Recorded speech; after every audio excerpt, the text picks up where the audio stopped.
আপনারা দেখছেন বার্তা এক নজর। রবীন্দ্রনগর থানায় শিশু অপহরণের প্রতিবাদে ভারতীয় জনতা পার্টির তরফ থেকে অগ্নিমিত্রা পাল বিক্ষোভ সমাবেশ করছে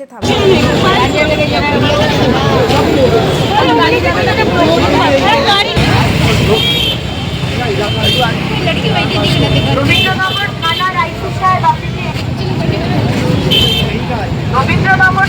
আইসি সাহেব আপনি কি এসেছেন?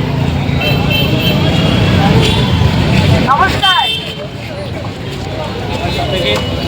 আইসি সাহেব, আমি অগ্নিমিত্রা পাল, জনপ্রতিনিধি। আপনার সিনিয়র কি বারণ করেছে আপনাকে আমার সঙ্গে কথা বলার জন্য? আমি তো একজন জনপ্রতিনিধি, আমি একজন পশ্চিমবঙ্গের একজন নাগরিক। আপনার সিনিয়র কি বারণ করেছে আপনাকে আমার সাথে কথা বলার জন্য? আপনি কিন্তু এইভাবে আমাকে অপমান করছেন আইসি সাহেব। আইসি সাহেব, আপনি আমাকে অপমান করছেন।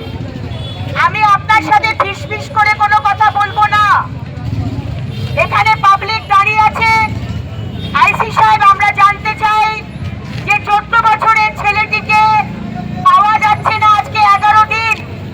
সেই ছেলেটির কি স্ট্যাটাস? তাকে কি মেরে দেওয়া হয়েছে না সে জীবিত আছে? আজকে যে জিন্সের কারখানায় সে কাজ করত, তার মালিককে কি আপনি ধরেছেন কি ধরেননি? আমার তৃতীয় প্রশ্ন, এখানকার স্থানীয়রা বলছে আপনার পুলিশ কোনো অ্যাকশন নিচ্ছে না। আপনারা কি তৃণমূল নেতাদের দাবেদারি করছেন? মুখ্যমন্ত্রী মমতা বন্দ্যোপাধ্যায় কি আপনাকে বলেছে এই কেসটা নিয়ে কোনো কিছু না করতে? আমার চতুর্থ প্রশ্ন, স্থানীয়রা জিজ্ঞেস করছে বা বলছে যে এই ছেলেটিকে নাকি মেরে দেওয়া হয়েছে, তাকে অ্যাসিডে তার বডিটাকে গলিয়ে দিয়ে খালে নাকি ফেলে দেওয়া হয়েছে। আমরা জানতে চাই, আজকে তৃণমূলের নেতা, তৃণমূলের এমএলএ এমপি বাড়ির ছেলে যদি হতো তাহলে কি 11টা দিন যেত? আপনারা কি বসে থাকতেন? আপনারা বসে থাকার সাহস করতেন না?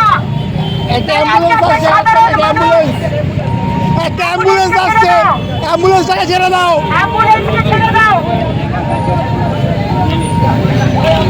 অ্যাম্বুলেন্স ছেড়ে দাও। একটু অপেক্ষা করবেন।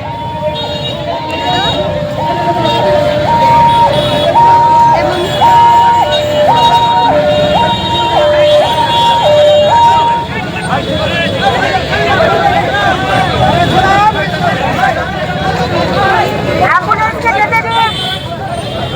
অ্যাম্বুলেন্সকে যেতে দিন। অ্যাম্বুলেন্সকে যেতে দিন।